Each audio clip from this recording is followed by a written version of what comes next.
Então, na transformação química, então a nossa suspensão de células competentes, né, que foi tratada com os íons de cálcio na fase logarítmica, que é a fase então que a membrana apresenta então os canais, né, os poros que vão facilitar a entrada do DNA na célula. Então, os íons de cálcio eles vão neutralizar a carga negativa do DNA e esse material estando a 0 graus Celsius, a membrana vai estar com a sua fluidez diminuída, né? Então, vai estabilizar essas cargas, fazendo com que então elas fiquem neutralizadas e o DNA possa então entrar dentro da célula. E depois, logo em seguida, um choque térmico que faz com que então haja um desbalanço térmico entre o interior e o exterior da célula, que então faz com que haja o bombeamento desse DNA através da zona de adesão, que é a região onde está os poros, os canais.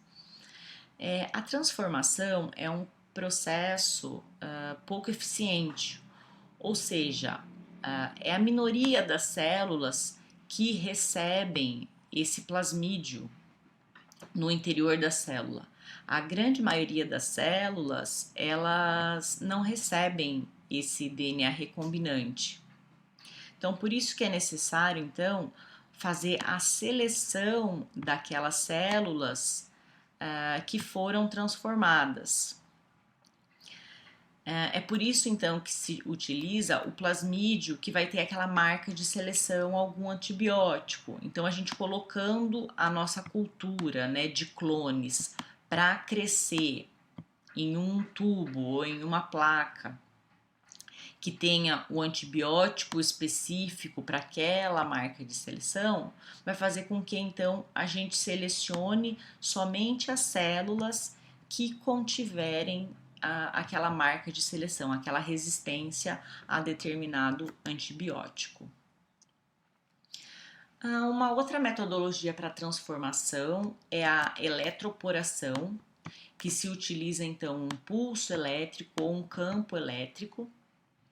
Então, essa carga elétrica, né, ela vai fazer com que haja um rearranjo dos lipídios na membrana plasmática da célula. Então, vai ser um rearranjo estrutural. E esse rearranjo vai criar os canais, que vai então aumentar a permeabilidade da membrana. Então, aqui tem uma célula. Essa célula, então, vai ser incubada, né, misturada juntamente com o DNA recombinante e, através da eletroporação, né, uma carga elétrica, vai fazer com que a membrana plasmática da célula sofra um rearranjo e esse DNA recombinante possa ser, então, inserido no interior da célula. Então, para essa metodologia é utilizado esse equipamento aqui, muito simples, um eletroporador.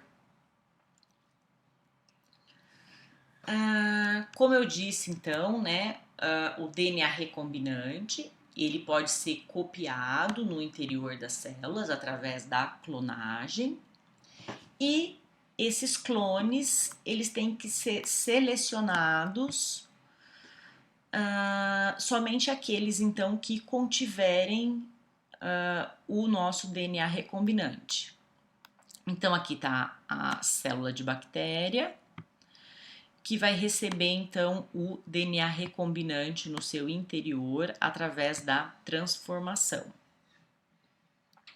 E essa célula, então, ela vai ser cultivada num meio seletivo, ou seja, um meio que vai conter o antibiótico específico para aquela marca de seleção que tem lá no plasmídio. E essa população, então, que cresceu, os clones são chamados então os clones recombinantes, ou então a população recombinante, os transformantes, que são então selecionados.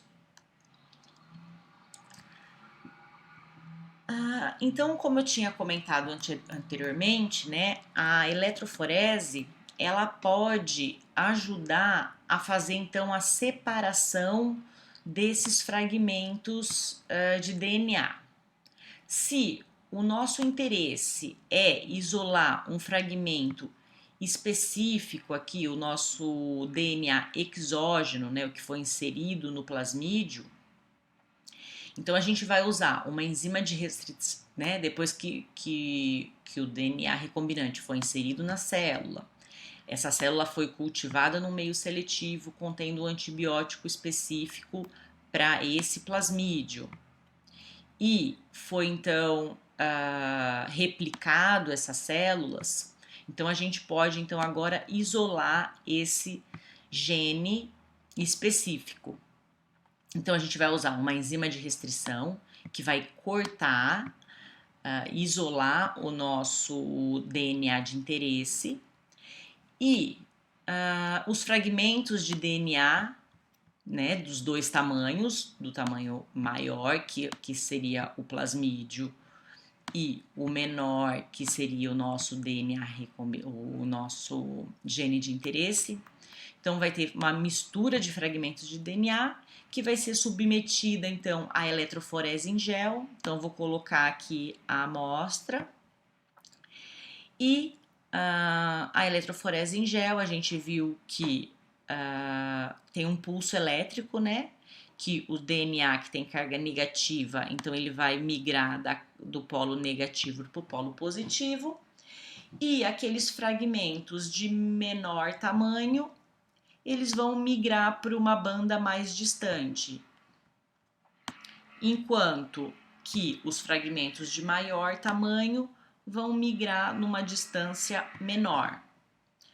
Então a gente vai fazer, então a gente sabe então que os fragmentos menores vão corresponder ao nosso gene aqui de interesse. E esses fragmentos menores eles vão estar então numa banda mais distante. Então a gente vai recortar essa banda e através de processos de purificação a gente consegue então purificar o nosso fragmento de DNA de interesse.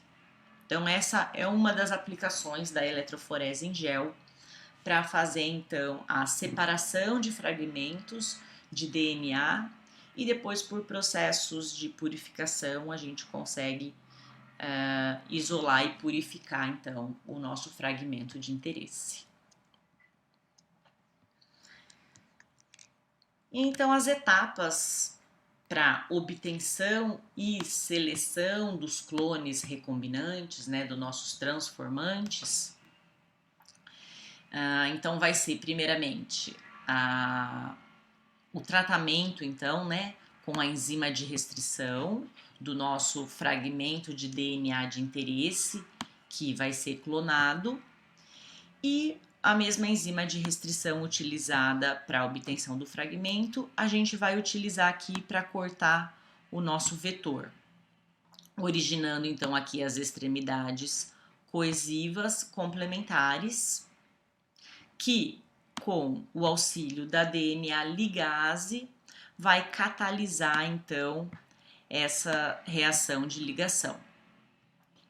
Então no nosso plasmídio agora nós temos então o DNA de interesse e também nós temos aqui a nossa marca de seleção, que no nosso exemplo aqui é um gene que confere resistência ao antibiótico tetraciclina.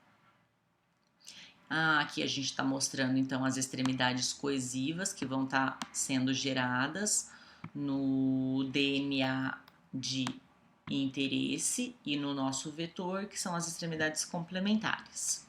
Então, após então a ligação aqui do nosso fragmento de DNA de interesse no nosso plasmídio, a gente vai fazer então a transformação, que a gente vai inserir então esse plasmídio na célula hospedeira, que no caso aqui é uma E. coli.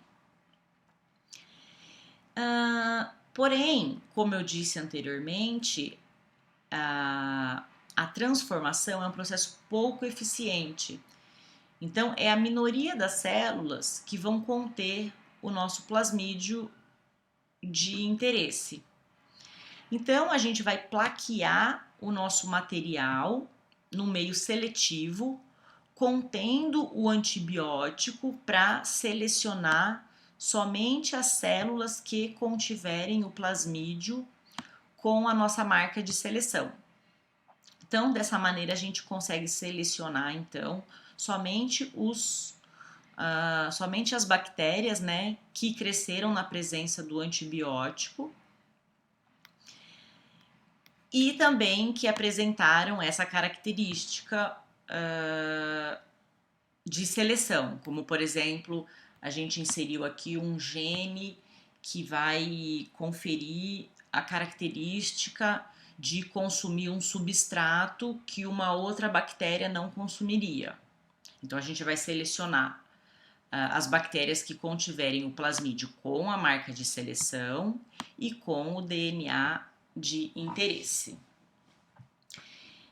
Então aqui tá então aqui na placa, né, vai ter então as células que cresceram naquele meio, que tem então o meio de cultivo, o meio de seleção, com a tetraciclina. Então quem cresceu aqui são aqueles clones resultantes da transformação, né, que tem a resistência à tetraciclina.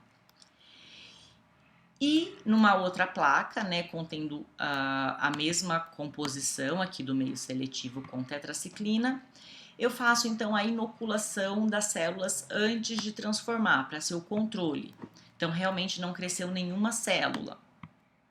Então quer dizer que as células antes da transformação não seriam capazes de crescer na presença de tetraciclina e do meu meio seletivo.